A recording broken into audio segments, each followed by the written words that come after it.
Hello, everybody, and welcome to Bernette's Bizarre but True Tales, the place where the strange, the unsettling, and the almost unbelievable are brought out of the shadows and examined one story at a time. I'm Bernette, and each episode I'll take you inside a real case, a chilling mystery, or a bizarre true event that continues to raise more questions than answer. Today, it's the Vanishing on Delmar Street. Today's tales takes us to Springfield, Missouri in the summer of 1992.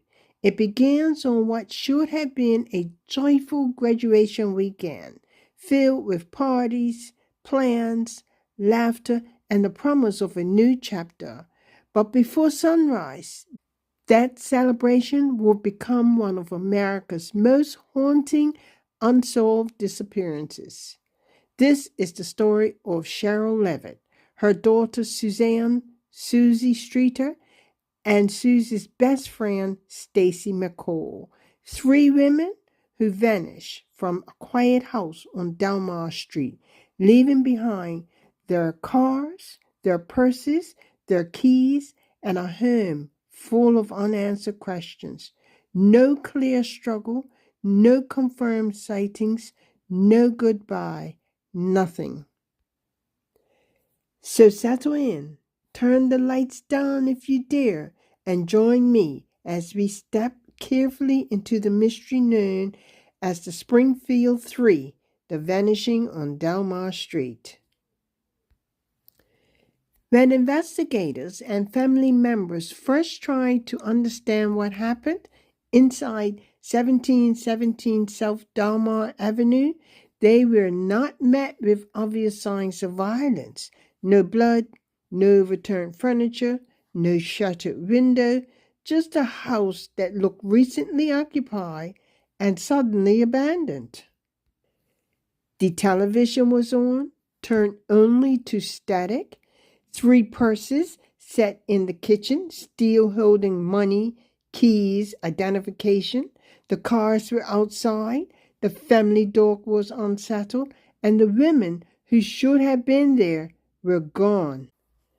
To understand the mystery, we have to walk backwards through the dark, step by step, until we reach the last night anyone saw them alive. On Saturday, June the 6th, 1992, the air in Springfield is warm and thick with Midwestern humidity. For 19-year-old Suzanne Streeter and her best friend, 18-year-old Stacy McCall, this is the biggest night of their young lives. They have just graduated from Kickapoo High School.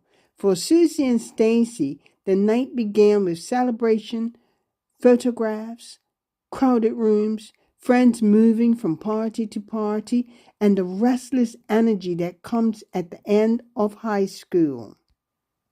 Suzie was outgoing with distinctive blonde hair. Stacy was responsible, athletic, and kind. They were not supposed to become names in a cold case file. They were supposed to be planning the next morning trip to Branson. Originally, the girls planned to spend the night at a hotel in Branson to get an early start, but plans changed. And as the night wears on, they decide it makes more sense to sleep at Suzie's house on Delmar Street instead.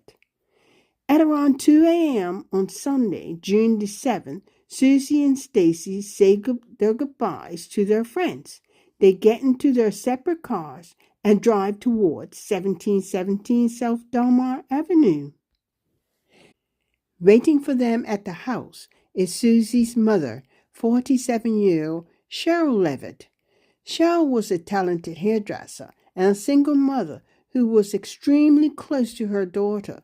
She and Suzie had moved into the single-story home on Delmar Avenue only months earlier. But that evening, Sherrill had been working around the house and waiting for her daughter to come home safely. We know, based on phone records, that Sherrill was alive and well at 11:15 p.m. that evening because she spoke to a friend on the phone about refinishing a chest of drawers. Sometime around 2:15 a.m., Suzie and Stacy pull their cars into the driveway. They walk up the concrete steps, open the front door, and lock it behind them. They undress, wash off their makeup, and settle into their beds. Then the lights go out. From that point, the timeline becomes uncertain. Police believe the women were safe sometime around 2:15 a.m. By 8, friends would arrive and find their belongings still there, but Sherrill, Suzie, and Stacy were gone.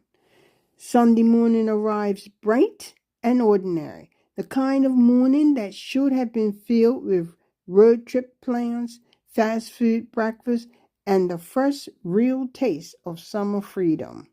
At around 8, a friend of the girls, Janelle Kirby, along with her boyfriend, drives over to the Delmar Street house. They were all supposed to leave for the water park together, and Suzie and Stacy haven't been answering their phones.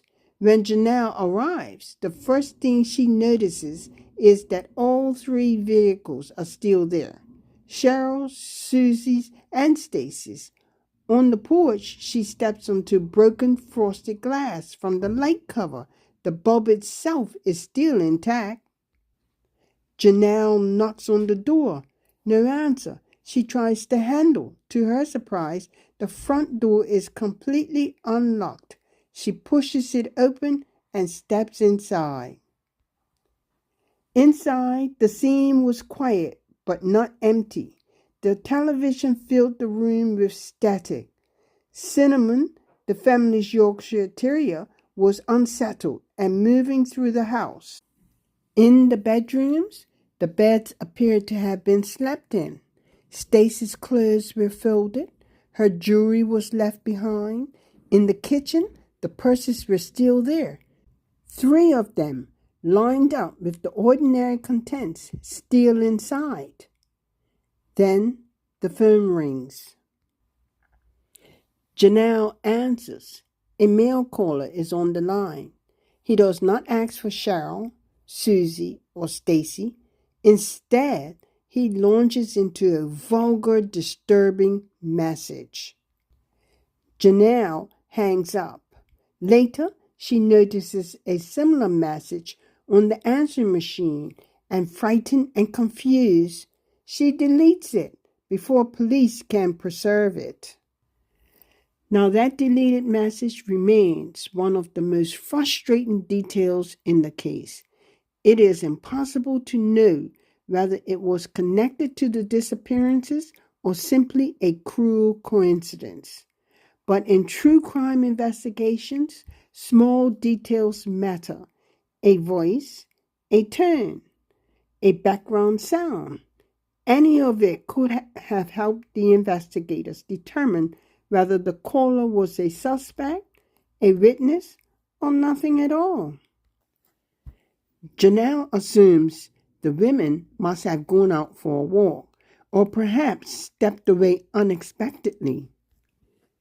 She leaves the house, but by mid-afternoon, reality begins to set in. Janice McCall, Stacy's mother, has been trying to reach her daughter all day. Stacy was a meticulous communicator. She never missed a check-in. Janice drives over to the Delmar Street house herself. When Janice steps inside and sees her daughter's purse, her keys, and her folded clothes, the room changes. The kitchen, the hallway, the unmade beds, everything becomes evidence. Everything becomes a warning. Janice McCall picks up the telephone and dials 3 digits, and the nightmare officially begins. When Springfield police arrived, they were already working against the condition of the scene. Before investigators could secure the house, friends and family had moved through the rooms, touched items, used the bathroom, and tried to make sense of what they were seeing. The broken porch light is one example of how quickly evidence can disappear. Someone trying to help swept up the shattered glass before investigators could document it. If there had been fingerprints, fibers, blood, or trace evidence on those fragments, the chance to preserve it may have been lost. When the detectives finally secured the perimeter, they began a meticulous search of the home. What they found was a series of contradictions. There were no signs of forced entry. The windows were intact. The back door was secure. There was no signs of a violent struggle inside the house. No blood, no torn clothing, no overturned furniture. The absence of evidence became one of the defining features of the investigation. The home did not tell a clear story.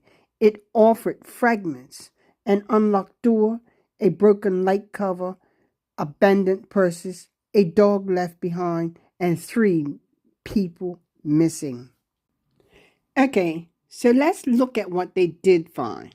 In the bathroom, the women's toothbrushes and makeup were exactly where they belonged. All of their vehicles were accounted for. In fact, Stacy's mother noticed that her daughter's car seat was adjusted for Stacy's height, meaning no one else had driven it. Police were left with the disturbing possibility that someone entered the house or lured the women to the door, then controlled all 3 long enough to get them outside and into a vehicle without a neighbor hearing a scream or seeing a struggle. Investigators considered the possibility a weapon could have allowed one person to control all 3 women. A second offender could have been involved, or the person at the door may have been someone familiar, someone whose presence did not immediately trigger fear. In cases like this, the question is not only how the offender got inside, it is why the victims did not appear to fight, run, or call for help. The search that followed was massive. Springfield police and the FBI conducted thousands of interviews and searched sinkholes, abandoned barns, wooded areas, and rivers. Volunteers joined the effort. Photos of Sherrill, Suzie, and Stacy appeared across the city and on national television, but the trail was stone cold from day one. As the investigation expanded, police received tips, sightings, names, and theories. Some leads were quickly eliminated, others lingered, but 2 threads have remained especially prominent in public discussion of the case: a faded green van seen near the home and a convicted criminal named Robert Craig Cox. The van sighting had become one of the case's most discussed possible clues. During the initial neighborhood canvass, police spoke to a woman who lived just down the street from Sherrill's house. She reported something highly unusual from the morning of June 7, around 6:30 a.m. One neighbor reported seeing an older, faded green utility van near the Delmar house around 6:30. She believed the young woman driving it resembled Suzie and appeared distressed. According to the witness, a male voice inside the van said, "Don't do anything stupid." Then the van sped away. Another witness came forward claiming to have seen the same green van parked at a local convenience store a few miles away later that morning, with a man matching a specific description at the wheel. Police released sketches and descriptions, checked thousands of registrations, and followed related sightings, but the van was never found and the driver was never identified. The second thread leads to Robert Craig Cox. In 1992, Cox was living in Springfield and working as a utility worker, a job that gave him access to neighborhoods across the city. He was also a convicted kidnapper with a history of violence towards women. When police interviewed Cox shortly after the disappearance, he had an alibi. His girlfriend at the time told investigators that they had been together all night on June the 6th and the morning of June 7th. Because of her statement, police couldn't hold him. Years later, the timeline caught up with him. Cox was arrested and imprisoned in Texas for an unrelated armed robbery. With Cox safely behind bars, his former girlfriend came forward to the authorities with a terrifying admission. She confessed she had lied. She later admitted Cox had not been with her during the critical morning hours.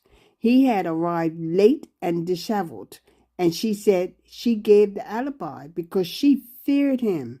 When investigators later interviewed Cox in prison, he made statements that drew renewed attention to him. He claimed he knew the women were dead and that he knew where their bodies were located, but he did not provide verifiable details, and he stopped short of a confession. For detectives, that distinction matters. In a cold case this old, a claim is not evidence unless it can be corroborated. But then he set a condition. He said he would never reveal the location as long as his mother was still alive. Robert Craig Cox remains one of the most widely discussed suspects, but he has never been charged in connection with the Springfield Three. The problems for investigators are clear. No bodies, no confession that can be tested, no physical evidence tying him to the house, and no confirmed account of what happened during those missing hours. Suspicion, even strong suspicion, is not enough to close the case. Like many unsolved cases, the Springfield Three has also generated theories that exist somewhere between investigation, rumor, and community memory. The most persistent of those theories centers on the Cox Hospital parking garage, a concrete structure that was under construction in June of 1992. This multi-level parking structure was under active construction. The foundations were being dug, deep trenches were being opened, and massive amounts of fresh concrete were being poured daily. The theory is simple and disturbing, that someone used the active construction site to conceal the bodies before fresh concrete was poured over the foundations. For years, it remained a local rumor until ground-penetrating radar scans brought renewed attention to the garage. The scans reportedly revealed 3 anomalies within the concrete. Some believed they were consistent with the size and shape of human bodies, but police and engineering experts later reviewed the data and considered it inconclusive. For some, the parking garage remains a disturbing possibility. For others, it is an example of how grief and uncertainty can attach themselves to physical places. What is clear is that the theory has never produced confirmed evidence. The anomalies remain just that, anomalies. 34 years. 34 years of unanswered calls, police appeals, false leads, families forced to live with absence instead of answers.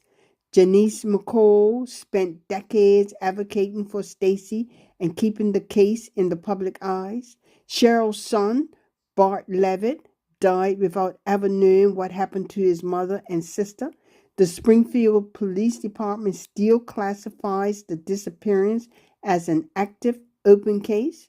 Detectives continue to receive tips, review evidence, and revisit the Delmar Avenue files as new techniques become available. The house on 1717 South Delmar Avenue still stands. New families have lived there. The neighborhood has changed, but the question that was asked on June 7, 1992 remains completely unchanged. How do three women vanish into thin air without a trace? The answer may still exist in someone's memory, in an old statement, in a vehicle record, or in evidence that technology could not yet read in 1992.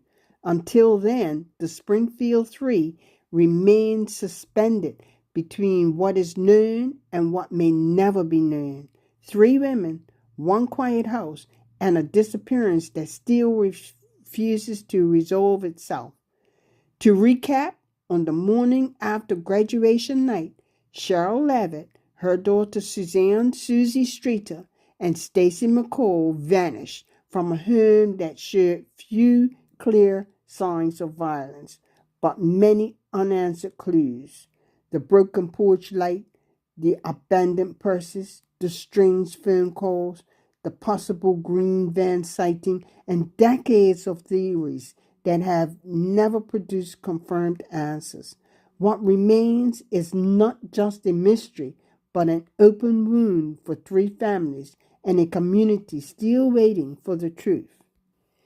If you have any information regarding the disappearance of Sherrill Levitt, Suzanne Streeter, and Stacy McCall, please contact the Springfield Police Department. No detail is too small. No memory is too insignificant.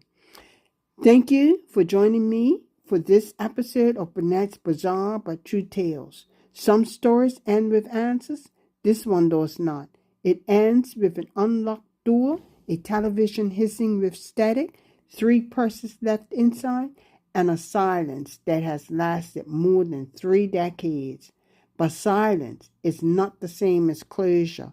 As long as people keep listening, keep questioning, and keep saying their names, Sherrill, Suzanne, and Stacy, this case is not forgotten. Until next time, keep your curiosity sharp, trust your instincts, keep your doors locked, and stay safe. And now, I'd like to hear from you.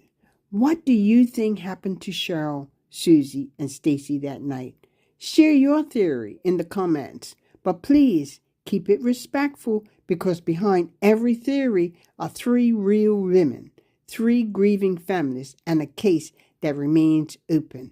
If this story stayed with you, please follow Bernette's Bizarre but True Tales. Share this episode with someone who cares about unsolved cases, and leave a rating or review wherever you listen.